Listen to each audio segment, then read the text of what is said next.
Biden membanjiri ekonomi dalam negeri Amerika dengan stimulus keuangan 1,9 triliun dolar, atau kalau orang awam membacanya printing money, maka Tiongkok juga pakai strategi yang sama, namun beda target market. Kita setuju tidak setuju, tahu sekali Tiongkok adalah negara agresor ekonomi. Cirinya, kalau ada perusahaan BUMN Tiongkok di suatu negara, itu artinya negara tersebut sedang diagresi ekonominya, bukan agresi militer, cara penjajah atau cara Amerika yang kuno itu. Namun sekali lagi adalah agresi ekonomi. Setelah agresi ekonomi atau serangan ekonomi, maka negara tersebut dikolonialisasi. Sumber daya alam negara tersebut pasti dikeruk habis. Yang kedua adalah kalau ada digital marketplace milik Tiongkok di suatu negara, baik tadinya milik lokal lalu diambil oleh Tiongkok, itu pastinya pasarnya negara tersebut sedang diagresi, sedang diserang. Pasar sebuah negara diserang, awalnya pasarnya dulu dikuasai, lalu jaringan distribusinya dikuasai, kemudian jaringan produk Tiongkok masuk. Kemudian ketika sistem pembayaran non-tunai asing masuk atau pembayaran non-tunai milik lokal kemudian dicaplok Tiongkok langsung atau tidak langsung, ini artinya sistem keuangan negara tersebut sedang diagresi. Semua ini terbungkus rapih dengan propaganda manisnya nanti ekonomi suatu negara tersebut jika bergabung dengan Tiongkok nantinya akan indah. Itu janjinya mereka, itu persepsi yang diberikan oleh mereka. Tapi nanti negara tadi suatu hari mereka jadi tua. Nanti negara yang diagresi tadi jadi kurus. Negara yang dikoloni jadi jelek, tak terawat karena nggak ada biaya maintenance, nggak ada biaya krim malam, nggak ada biaya sunblock, nggak ada biaya PRP,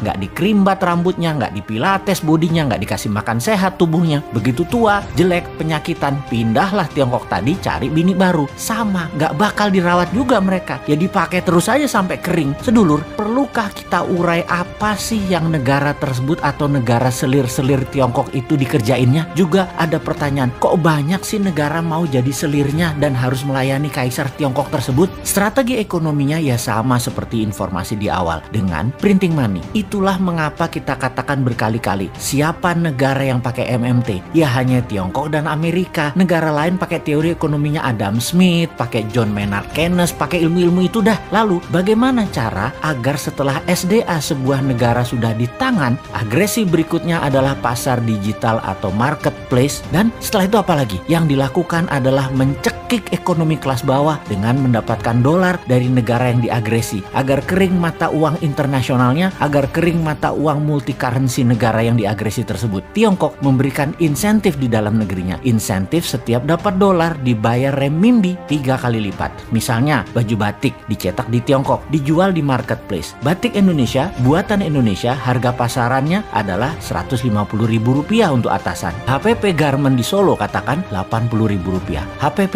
ini harga pokok di mana-mana di seluruh dunia ya 11-12 lah. Pasti orang semua bahannya sama, hitung-hitungannya pasti sama. Di marketplace tadi dijual Rp50.000 loh atasan tadi. Itu pabrik di seluruh dunia juga bingung. Mereka bisa jual Rp50.000 di bawah HPP. Apa untung? Jadi panik lah para reseller. Borong barang Cina tadi, borong barang Tiongkok tadi, jual di offline, jual di online, di tempat lain harganya Rp80.000. Pabrik di Pekalongan, pabrik di Solo, pabrik di Bandung, kemudian ya mati bertumbangan. Produksinya nggak ada yang nelen, nggak ada yang beli. Itulah strategi membunuh produksi, membunuh ekonomi UKM di sebuah negara. Lalu si pengusaha Tiongkok yang dapat $4 per baju tadi, untung dagangnya bagaimana? Oh ya rugi kalau secara dagang. Modal dia kan tetap aja Rp80.000. Tetapi ketika $4 tadi uangnya masuk ke Tiongkok oleh pemerintah Tiongkok, dolar tadi bukan diberikan dolar, tapi diberikan renminbi yang nilainya 3 kali lipat dari nilai yuan terhadap dolar, alias mereka dapat sekitar $12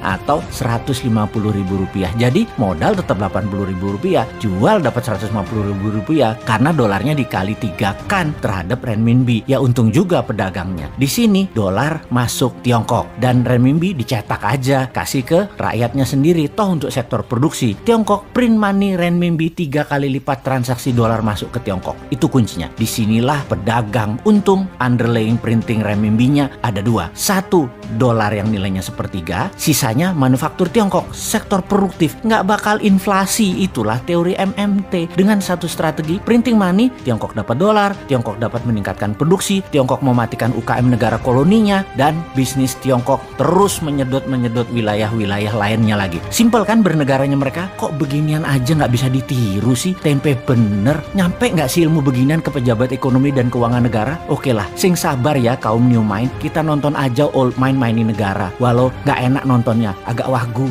kikuk.